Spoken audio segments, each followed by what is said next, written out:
ترجمہ پڑھ دیتا ہوں. بے شک اللہ اور اس کے ملائکہ درود بھیجتے ہیں علی نبی، نبی پر. یا ایھا الذین آمنوا، اے صاحبان ایمان، صلو علیہ، تم بھی ان پر درود پڑھو. اس کے آگے جو ہے وہ آگے خدا کیا کہہ رہا ہے؟ وسلموا تسلیما، اور انہیں ایسے تسلیم کرو جیسے تسلیم کرنے کا حق ہے.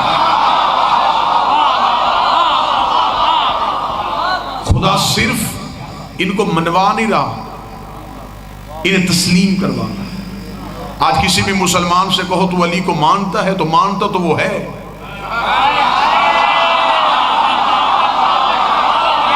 جھگڑا ماننے پہ نہیں، جھگڑا تسلیم کرنے. کسی سے پوچھو کہ حسن حسین کس کے بیٹے ہیں، وہ کہے گا نبی کے. وہ مانتا ہے.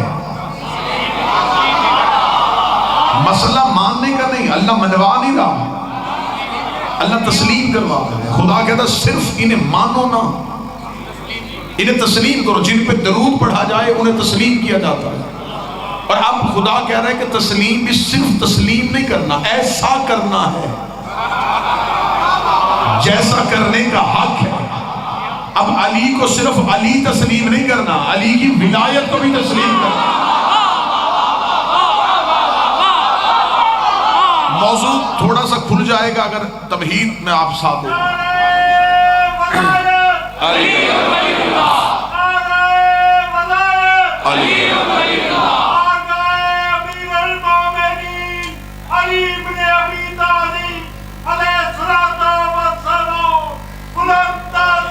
اللہم صلی علی محمد وآلہ محمد. متوجہ صاحب، ایک لفظ ہے تحقیق، ایک ہے تسلیم.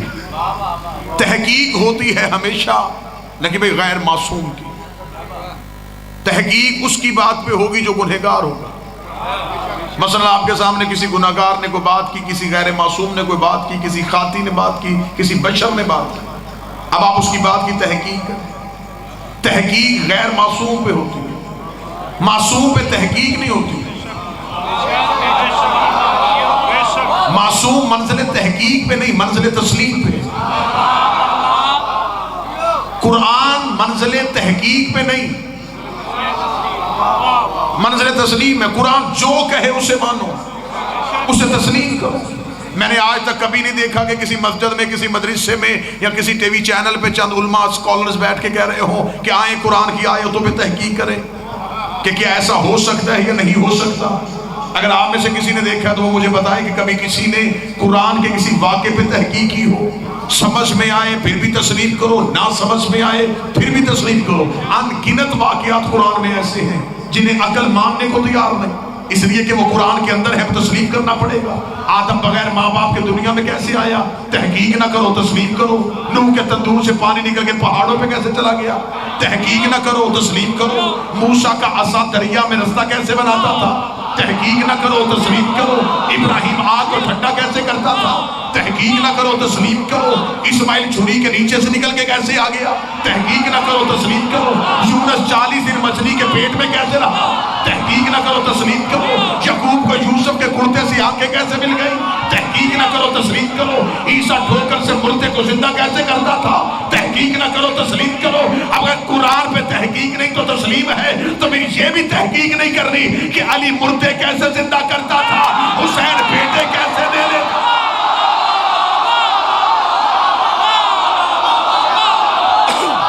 مولا حسین عزت عطا فرمائے.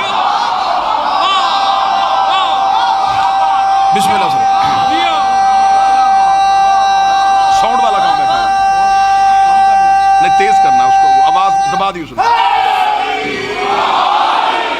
ساؤنڈ والا بھائی جہاں بھی بیٹھا، جہاں آواز پہلے تھی وہیں پہ رکھ. بسم اللہ سرکار.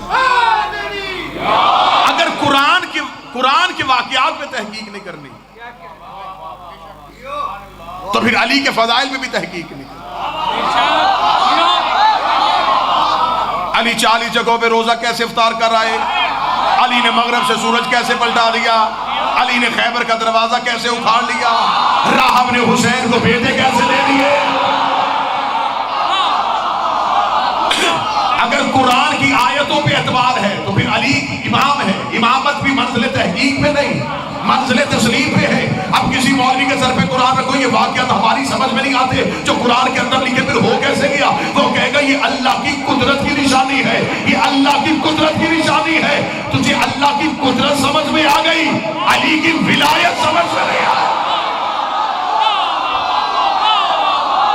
اگر اللہ اپنی قدرت سے معجزات کر سکتا ہے تو علی نمائندہ قدرت ہے۔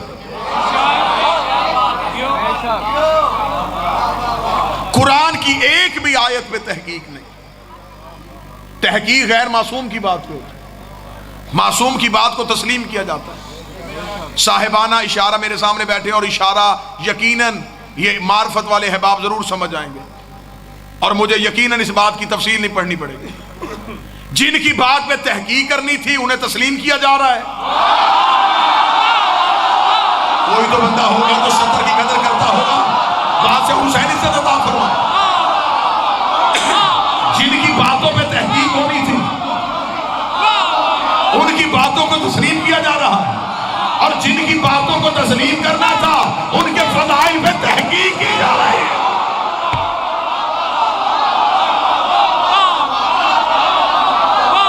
تحقیق نہیں بھائی ہونی تھی غیر معصوم پہ، قرآن میں تحقیق۔ مولا حسین عزت قرآن کے ایک بھی آیتوں پہ تحقیق۔ آج بندے کہتے ہیں نا یہ فضائل تو ذاکروں نے اپنی مرضی سے بنا لیے، یہی دعویٰ مکے کے مشرکین نے کیا تھا۔ انہوں نے کہا قرآن اللہ کی کتاب نہیں۔ عبداللہ کا بیٹا جو واقعہ کہہ دیتا اور کہہ دیتا یہ اللہ نے بھیجی، ہمیں کیسے پتا یہ اللہ کی ہے؟ دعوے پہ کیسی دلیل آئی؟ خدا نے کہا میرا محمد یہ کیا کہتے ہیں؟ فرمایا یہ کہتے ہیں کہ قرآن من اللہ نہیں من المحمد ہے۔ فرمایا درمیان سے ہٹ جا، اب میں خود ان سے بات کرتا ہوں۔ ان سے کہ تحقیق کرنی ہے میرے قرآن پہ کرو، اس جیسی صورت لے کے آؤ۔ خدا نے ہمیں یہ گلیاں دے دیا تھا کہ اگر کوئی تمہارے سچے پہ تحقیق کرے تو انہیں کہو تحقیق کے گھوڑے دوڑاؤ، اس جیسا کوئی لے کے آؤ۔ میرا چیلنج ہے لاہور کے ممبر پہ علی کے فضائل پہ تحقیق بعد میں کرنا، کوئی علی جیسا لے کے آؤ۔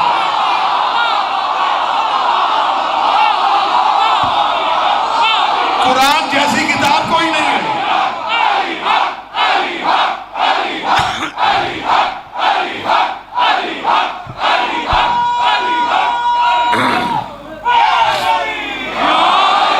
قرآن جیسی کتاب کوئی نہیں، علی جیسا امام کوئی نہیں۔ قرآن کی آیت پہ شک نہیں ہوتی، علی کی فضیلت پہ شک نہیں ہو سکتا۔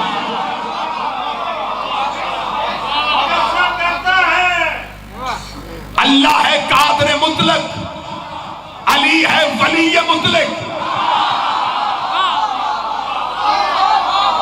بہت بہتر طریقے سے ہم نے پہلا زینہ عبور کیا، بڑھتے ہیں دوسرے زینے کی طرف۔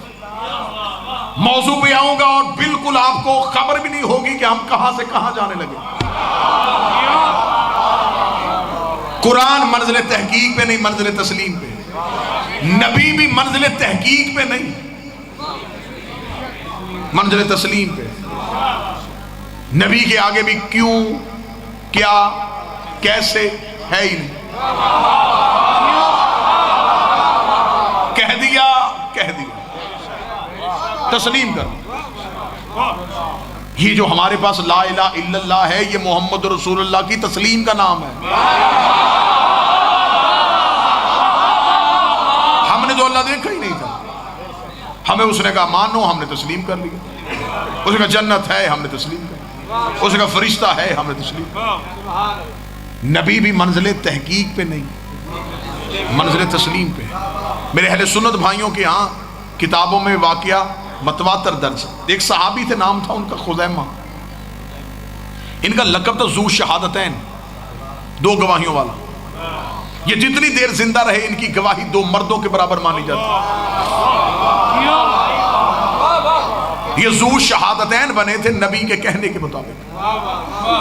جاؤ اہل سنت کتابوں کے اتنے انبار لگ جائیں کہ خزیمہ سے کیا فعل سرزد ہوا تھا کہ وہ ذو شہادتین ہو گئے۔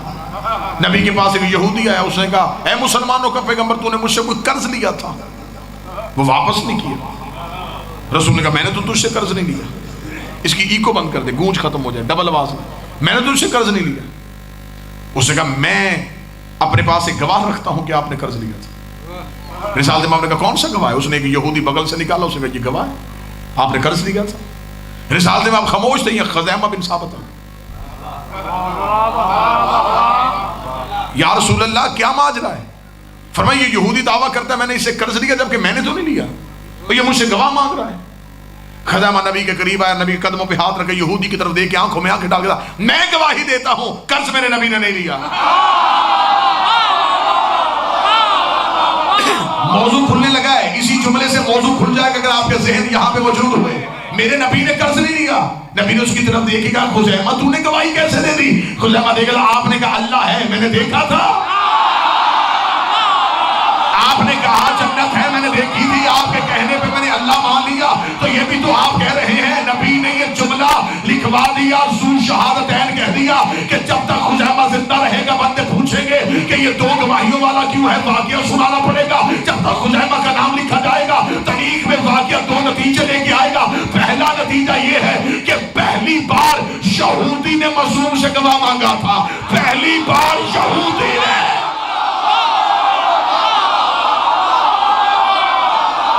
جنہیں مضمون کی ربط یاد ہے، پہلی بار ایک یہودی نے معصوم سے گواہ مانگا. نبی کو گواہ نبی سے مانگنا نہیں تھا، نبی کی بات کو تسلیم کرنا ہے. زہرا ہے محمد کی بیٹی،